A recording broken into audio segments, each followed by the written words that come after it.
The scene shifted to the other alternative to a democratic capitalism, the evil of fascism. This system was designed to enhance the profits and control of a ruling elite, who thought of themselves as privileged leaders of human society. I saw clearly that in creating such a system, the participants were almost totally unconscious of their birth visions. They had come here wishing only to promote the idea that civilization was evolving toward perfectibility, and that a nation of people, totally unified in purpose and will, striving to attain their fullest potential, could reach great heights of energy and effectiveness. What was created was a fearful, self-serving vision wrongly claiming the superiority of certain races and nations, and the possibility of developing a supernation whose destiny was to rule the world. Again, the intuition that all humans were evolving toward perfection was distorted by weak, fearful men into the murderous reign of the Third Reich. I watched as others, who had likewise envisioned the perfectibility of mankind, but who were in greater touch with the importance of an empowered democracy, intuited that they must stand up against both alternatives to a freely expressed economy. The first stand resulted in a bloody world war against the fascist distortion, finally won at extreme cost. The second resulted in a long and bitter Cold War against the communist bloc. I suddenly found myself focusing on the United States during the early years of this Cold War, the decade of the 50s. At this time, America stood successfully at the apex of what had been a 400-year preoccupation with secular materialism. Affluence and security had spread to include a large and growing middle class, and into this material success was born an enormous new generation, a generation whose intuitions would lead humanity toward a third great transformation. This generation grew up constantly reminded that they lived in the greatest country in the world, the land of the free, with liberty and justice for all its citizens. Yet, as they matured, members of this generation found a disturbing disparity between this popular American self-image and actual reality. They found that many people in this land, certain racial minorities and women, were, by law and custom, definitely not free.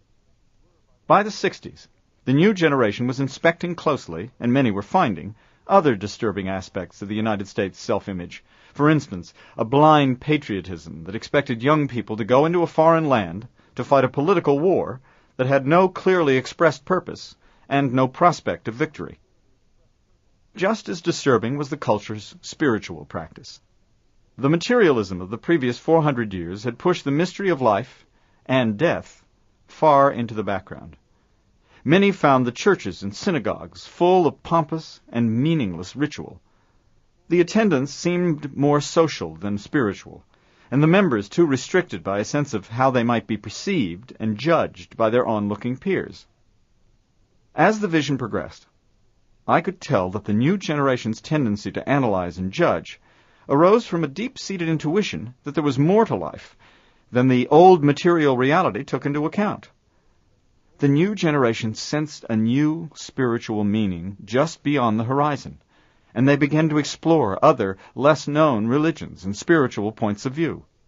For the first time, the Eastern religions were understood in great numbers, serving to validate the mass intuition that spiritual perception was an inner experience, a shift in awareness that changed forever one's sense of identity and purpose. Similarly, the Jewish Kabbalist writings and the Western Christian mystics, such as Meister Eckhart and Teilhard de Chardin, provided other intriguing descriptions of a deeper spirituality. At the same time, new information was surfacing from the human sciences, sociology, psychiatry, psychology, and anthropology, as well as from modern physics, casting new light on the nature of human consciousness and creativity. This culmination of thought, together with the perspective provided by the East, gradually began to crystallize into what was later called the human potential movement, the emerging belief that human beings were presently actualizing only a small portion of their vast physical, psychological, and spiritual potential. I watched as, over the course of several decades, this information and the spiritual experience it spawned grew into a critical mass of awareness. A leap in consciousness, from which we began to formulate a new view of what living a human life was all about, including, ultimately, an actual remembrance of the 9 insights. Yet, even as this new view was crystallizing, surging through the human world as a contagion of consciousness, many others in the new generation began to pull back, suddenly alarmed at the growing instability in culture, which seemed to correspond to the arrival of the new paradigm.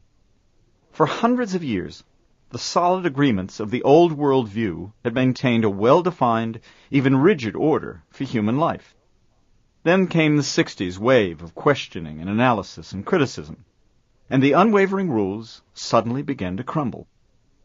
In this climate, what others thought ceased to be the real detriment of our actions and conduct. Increasingly, our behavior was being determined by our own inner ethics. For those who had truly adopted a more lived, spiritual point of view, characterized by honesty and love toward others, ethical behavior was not a problem. But of concern were those who had lost the outer guidelines for living, without yet forming a strong inner code. They seemed to be falling into a cultural no-man's land, where now anything seemed to be permissible. Crime and drugs and addictive impulses of all kinds, not to mention a loss of the work ethic. To make matters worse, many seem to be using the new findings of the human potential movement to imply that criminals and deviates weren't really even responsible for their own actions. Instead, they were viewed as victims of an oppressive culture that shamelessly allowed the social conditions which shaped this behavior to endure. As I continued to watch, I suddenly understood what I was seeing. A polarization of viewpoint was quickly forming around the planet. As those who were undecided now reacted against a cultural viewpoint they saw leading to runaway chaos and uncertainty, perhaps even to the total disintegration of their way of life. In the United States especially, a growing group of people were becoming convinced they were now facing what amounted to a life-and-death struggle against the permissiveness and liberalism of the past 25 years. A culture war, as they called it, with nothing short of the survival of Western civilization at stake. I could see that many of them even considered the cause already near lost, and thus advocated extreme action. In the face of this backlash, I could see the advocates of human potential moving into fear and defensiveness themselves, sensing that many hard-earned victories for individual rights and social compassion were now in danger of being swept away by a tide of conservatism. Many considered this reaction against liberation an attack by the embattled forces of greed and exploitation, who were pushing forth in one last attempt to dominate the weaker members of society. Here I could clearly see what was intensifying the polarization. Each side was thinking the other to be a conspiracy of evil. The advocates of the old worldview were no longer considering the human potentialists as misguided or naive, but were in fact considering them to be part of a larger conspiracy of big government socialists, holdout adherents of the communist solution, who were seeking to accomplish exactly what was occurring: the erosion of cultural life to the point where an all-powerful government could come in and straighten everything out. For the advocates of liberation and change, just the opposite scenario seemed more likely. In the face of the conservatives' political gains, all that they had worked for seemed to be crashing before their eyes. They, too, observed the increasing violent crime and the degenerating family structures. Only for them, the cause was not too much government intervention, but too little, too late. My awareness suddenly jumped to a higher level, and I finally understood the polarization completely. Great numbers of people seemed to be gravitating to one perspective or the other, with both sides raising the stakes to that of war, of good versus evil, and both visualizing the other as the perpetrators of a grand conspiracy. And in the background, I now understood the growing influence of those people who claimed to be able to explain this emergent evil. These were the end times analysts to whom Joel had referred earlier. In the growing turmoil of the transition, these interpreters were beginning to increase their power. In their view, the Bible's prophecies were to be understood literally, and what they saw in the uncertainty of our times was the long-awaited apocalypse. Soon would come the outright holy war in which humans would be divided between the forces of darkness and armies of light. They envisioned this war as a real physical conflict, fast and bloody. And for those who knew it was coming, only one decision was important: to be on the correct side when the fighting began. Yet, simultaneously, just as with the other landmark turns in human history, I could see beyond the fear and entrenchment to the actual birth visions of those involved. Clearly, everyone on both sides of the polarization had come into the physical dimension intending that this polarization not be so intense. We wanted a smooth transition from the old materialistic worldview to the new spiritual one. And we wanted a transformation in which the best of the older traditions would be recognized and integrated into the new world that was emerging. I could clearly see that this growing belligerence was an aberration, coming not from intention, but from the fear. Our original vision was that the ethics of human society would be maintained, and at the same time each person could be fully liberated and the environment protected, and that economic creativity would be conserved and transformed at the same time, all by introducing an overriding spiritual purpose. And further, that this spiritual awareness could descend into the world and initiate a utopia in a way that symbolically fulfilled the end times scriptures. Suddenly, my awareness amplified even further, and just as when I had watched Maya's birth vision, I could almost glimpse this higher spiritual understanding, the full picture of where human history was intended to go from here, how we could achieve this reconciliation of views, and go on to fulfill our human destiny. Then, as before, my head began to spin, and I lost concentration. I couldn't reach the level of energy needed to grasp it. The vision began to disappear, and I strained to hold on, seeing the current situation one last time. Clearly, without the mediating influence of the world vision, the polarization of fear would continue to accelerate. I could see the two sides hardening, their feelings intensifying as both began to think the other not to be just wrong, but hideous, venal, in league with the devil himself. After a moment of dizziness and a sense of rapid movement, I looked around and saw Will beside me. He glanced my way, then gazed out at the dark gray environment, a concerned expression on his face. We had traveled to a new location. "Were you able to see my vision of history?" I asked. He nodded. What we just saw was a new spiritual interpretation of history, somewhat specific to your cultural view, but amazingly revealing. I've never seen anything like that before. This has to be part of the 10th, a clear view of the human quest as seen in the afterlife. We're understanding that everyone is born with a positive intention, trying to bring more of the knowledge contained in the afterlife into the physical. All of us. History has been a long process of awakening. When we are born into the physical, of course, we run into this problem of going unconscious and having to be socialized and trained in the cultural reality of the day. After that, all we can remember are these gut feelings, these intuitions to do certain things. But we constantly have to fight the fear. Often the fear is so great we fail to follow through with what we intended, or we distort it somehow. But everyone, and I mean everyone, comes in with the best of intentions. "I don't know," I said. "Aren't some people just inherently bad?" "No, they just go crazy in the fear and make horrible mistakes." But what has to be understood is that these horrible acts are caused in part by our very tendency to assume that some people are naturally evil. That's the mistaken view that fuels the polarization. Each side thinks the other is involved in a conspiracy of the greatest sort, he added, the embodiment of all that's negative. I noticed he was looking out toward the distance again, and when I followed his eyes, and also focused on the environment, I began to pick up an ominous sense of darkness and foreboding. "I think," he continued, "that we can't bring in the world vision, or resolve the polarization, until we understand the real nature of evil, and the actual reality of hell." "Why do you say that?" I asked. He glanced at me one more time, then gazed out again into the dull gray. "Because hell is exactly where we are." A chill surged through my body as I looked out on the gray environment. The ominous feeling I perceived earlier was turning into a clear sense of alienation and despair. "Have you been here before?" I asked Will. "Only to the edge," he replied. "Never out here in the middle. Do you feel how cold it is?" I nodded as my eye caught sight of movement. "What is that?" Will shook his head. "I'm not sure." A swirling mass of energy seemed to be moving in our direction. "It must be another soul group," I said.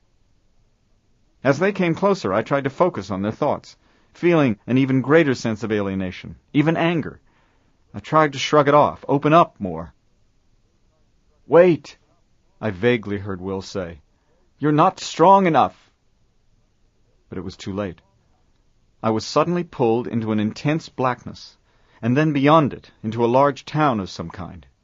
In terror, I looked around, struggling to keep my wits, and realized that the architecture indicated a 19th century time period. I was standing on a street corner full of people walking by, and in the distance was the raised dome of a Capitol building.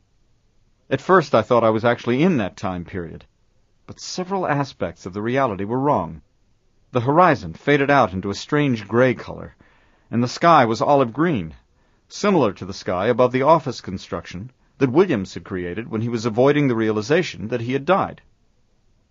I suddenly became aware of 4 men watching me from the opposite street corner. An icy cold feeling swept my body. All were well dressed, and one cocked his head and took a puff from a large cigar. Another checked a watch and returned it to his vest pocket. Their look was sophisticated, but menacing. "Anyone who has raised their ire is a friend of mine," a low voice spoke from behind me.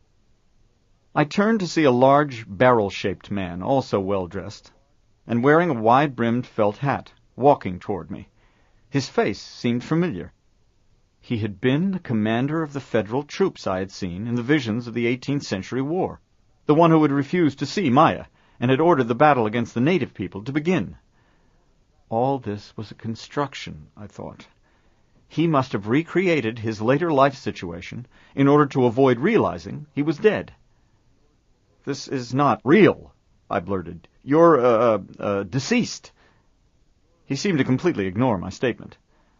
"So, what have you done to piss off that bunch of jackals?" "I haven't done anything." "Oh, yes, you've done something. I know that look they're giving you. They think they run this town, you know.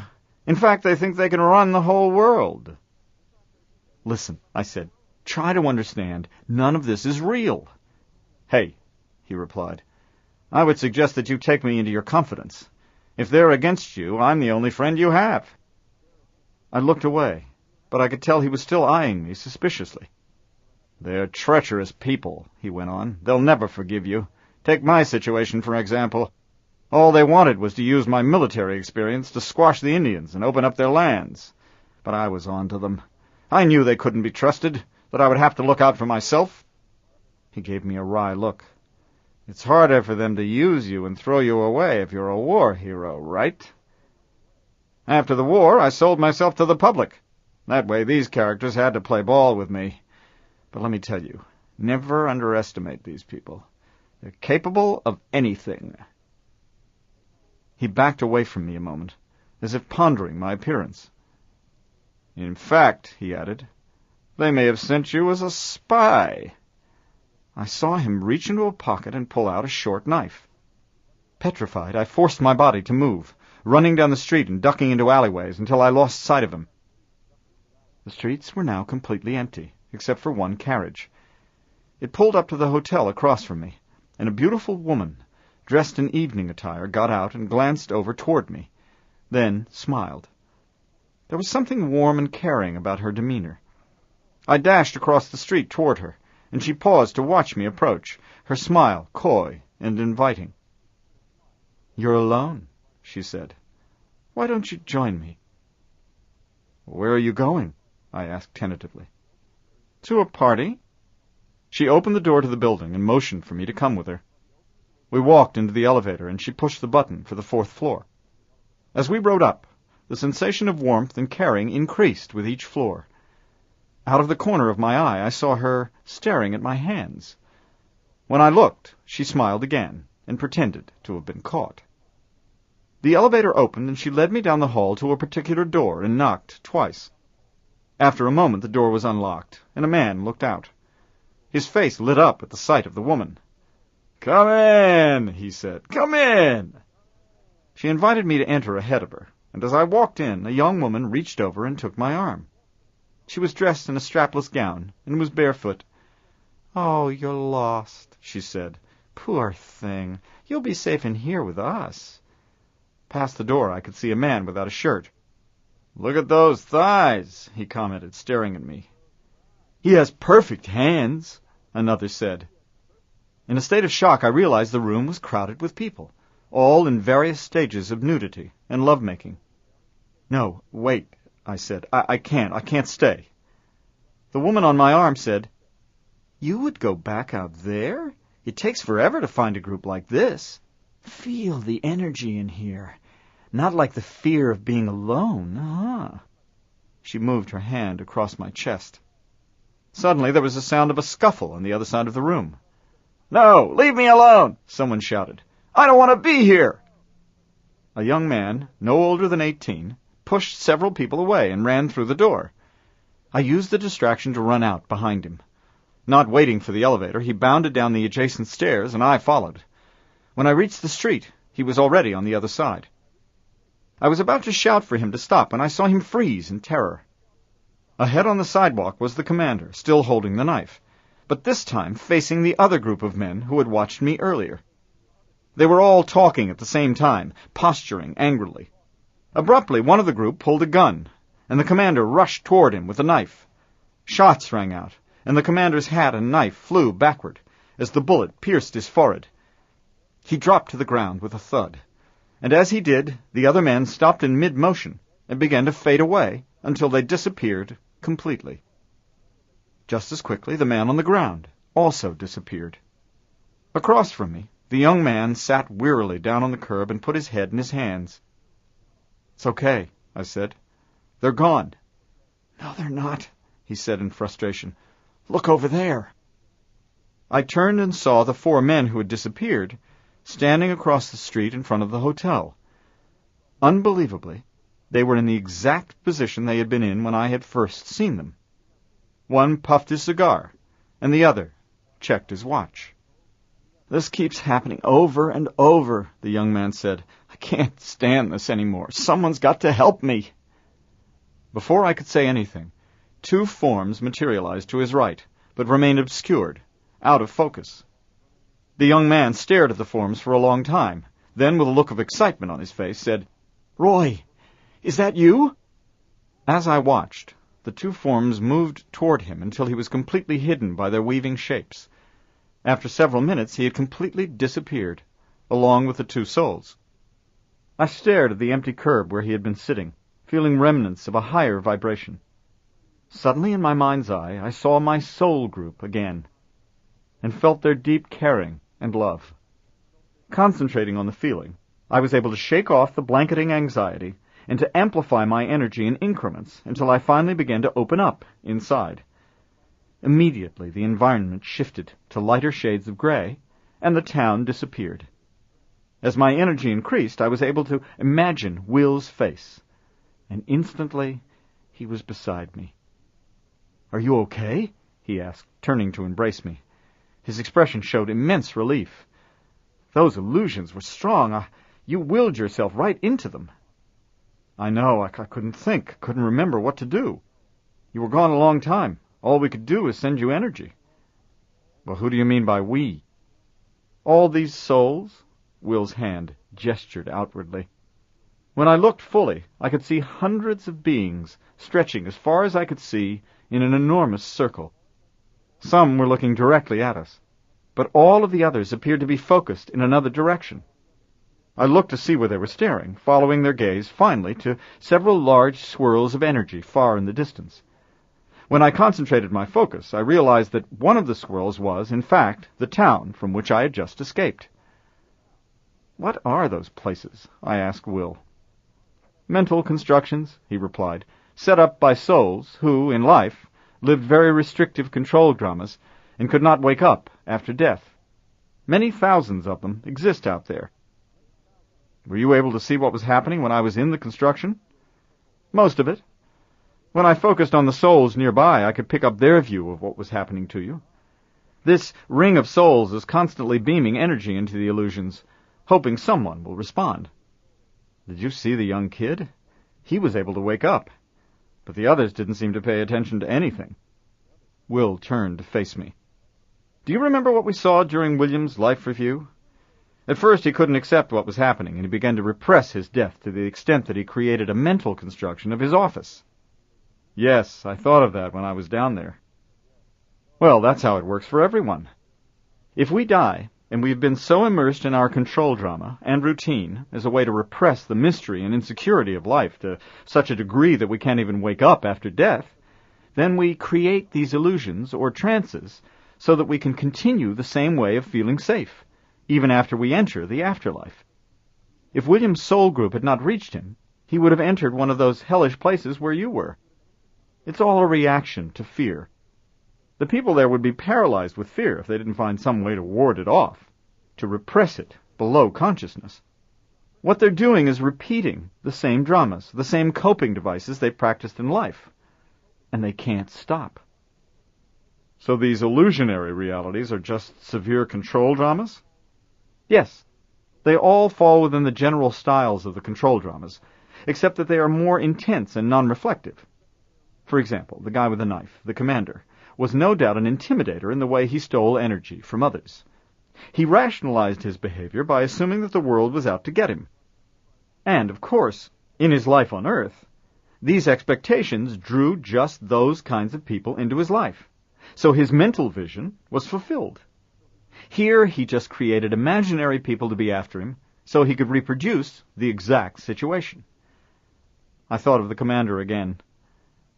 Something really strange happened down there. The man who was chasing me was killed, and then he seemed to come back to life and start the drama all over again. That's how it works in this self-imposed hell. All these illusions always play out and blow up in the end. And it works the same way in the physical dimension. A compulsive control drama always fails sooner or later. Usually it happens during the trials and challenges of life. Routines break down, and the anxiety rushes in. It is what's called hitting bottom. This is the time to wake up and handle the fear in another way. But if a person can't, then he or she goes right back into the trance. And if one doesn't wake up in the physical dimension, one might have difficulty waking up in the other as well. These compulsive trances account for all horrible behavior in the physical dimension. This is the psychology of all truly evil acts, the motivation behind the inconceivable behavior of child molesters, sadists, and serial monsters of all kinds. They're simply repeating the only behavior they know that will numb the mind and keep away the anxiety that comes from the lostness they feel. So, you're saying, I interjected, that there is no organized conspiratorial evil in the world, no satanic plot to which we fall prey? None. There is only human fear and the bizarre ways that humans try to ward it off. Well, what about the many references in sacred texts and scriptures to Satan? This idea is a metaphor, a symbolic way of warning people to look to the divine for security, not to their sometimes tragic ego urges and habits. Blaming an outside force for everything bad was perhaps important at a certain stage in human development. But now, it obscures the truth, because blaming our behavior on forces outside ourselves is a way of avoiding responsibility. And we tend to use the idea of Satan to project that some people are inherently evil, so we can dehumanize the ones we disagree with and write them off. It is time now to understand the true nature of human evil in a more sophisticated way, and then to deal with it. Well, if there's no satanic plot, I said, then possession doesn't exist. No, Will said emphatically, psychological possession does exist. It is not the result of a conspiracy of evil. It is just energy dynamics. Fearful people want to control others. That's why certain groups try to pull you in and convince you to follow them, and ask you to submit to their authority. or fight you if you try to leave. Will paused, as if in thought, then continued. All this is more of the 10th insight. That's why we're seeing it. As communication between the two dimensions increases, we'll begin to have more encounters with souls in the afterlife. This part of the insight is that we must discern between those souls who are awake and connected with the spirit of love, and those who are fearful and stuck in an obsessive trance of some kind. But we must do so without invalidating and dehumanizing those caught in such fear dramas by thinking that they are demons or devils. They are souls in a growth process, just like us. In fact, in the earth dimension, those who are now caught up in dramas from which they can't escape are often the very souls who were the most optimistic in their birth visions. I shook my head, not following his meaning. That is why, he continued, they chose to be born into such drastic, fearful situations that necessitate such intense, crazy coping devices. You're talking about coming into abusive and dysfunctional families, and that sort of situation? Yes. Intense control dramas of all kinds, whether they are violent or just perverse and strange addictions, all come from environments where life is so abusive and dysfunctional and constrictive, and the level of fear is so great that they spawn this same rage and anger or perversion over and over, generation after generation. The individuals who are born into these situations choose to do so on purpose, with clarity. The idea seemed preposterous to me. Why would anyone want to be born into a place like that? Because they were sure they had enough strength to break out, to end the cycle, to heal the family system in which they would be born. They were confident that they could awaken and work through the resentment and anger at finding themselves in these deprived circumstances, and see it all as a preparation for a mission, usually one of helping others out of similar situations. Even if they are violent, we have to see them as having the potential to break free of the drama. Well, then the liberal perspective on crime and violence, the idea that everyone can change and be rehabilitated, is the desirable one. The conservative approach is without merit? Will smiled. Not exactly. The liberals are right to see that people who have grown up in abusive and oppressive situations are a product of their environments, and the conservatives are out of touch to the extent that they believe stopping a life of crime or public dole is just a matter of making a conscious choice. But the liberal approach is superficial as well, to the degree they believe people can change if offered different circumstances, better financial support or education, for instance. Usually, intervention programs focus only on helping others to better their decision-making and economic choices. In the case of violent offenders, rehabilitation attempts have always offered, at best, superficial counseling, and in the worst cases, excuses and leniency, which is precisely the wrong thing to do. Every time someone with a disturbed control drama is slapped on the hand, turned loose with no consequences, it enables the behavior to continue, and reinforces the idea that this behavior is not serious, which just sets up the circumstances that guarantee it will occur again. What can be done? I asked. Will seemed to be vibrating with excitement. We can learn to intervene spiritually. And that means helping to bring the whole process into consciousness, as these souls here are doing for those caught in the illusions. Will was staring at the souls in the ring, then looked at me and shook his head.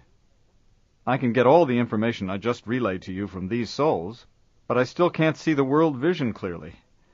We haven't learned how to build enough energy yet. I focused on the souls in the ring, but could get no information other than what Will had conveyed. Clearly the soul groups held a greater knowledge, and were projecting this knowledge toward the fear constructions. But like Will, I still couldn't quite understand anything more. At least we have another piece of the 10th insight, Will said. We know that no matter how undesirable the behavior of others is, we have to grasp that they are just souls attempting to wake up, like us.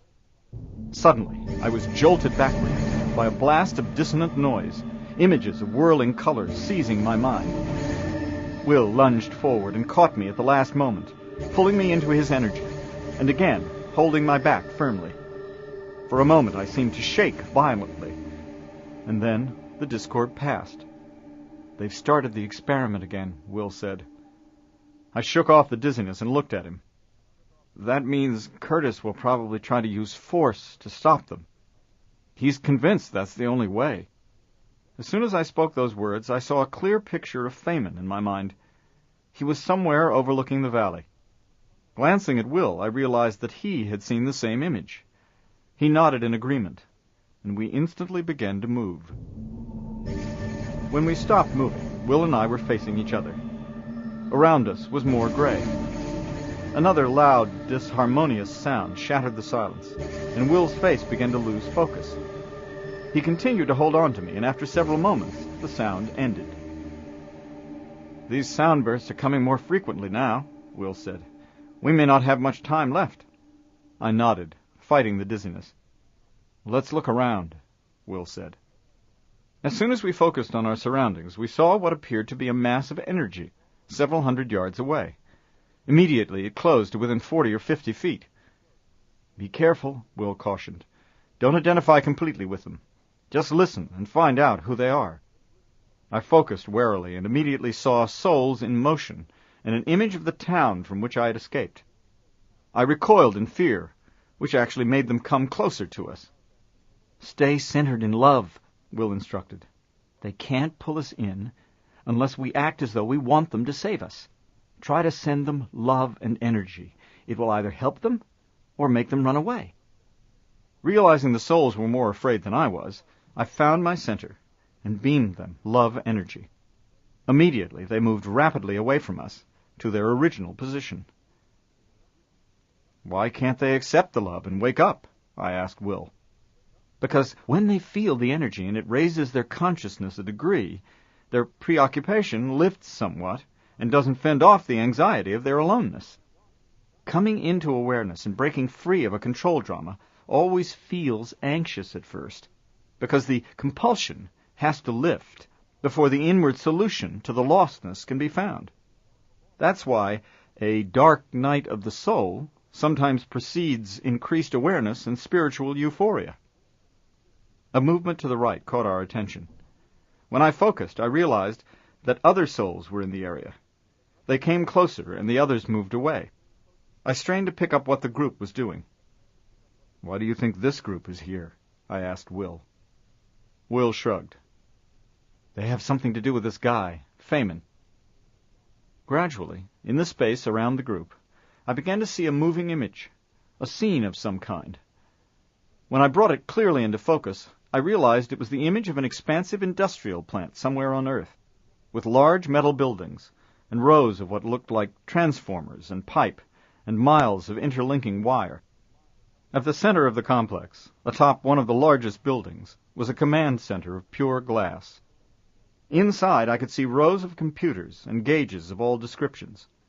I glanced at Will. Movement at one end of the complex attracted our attention.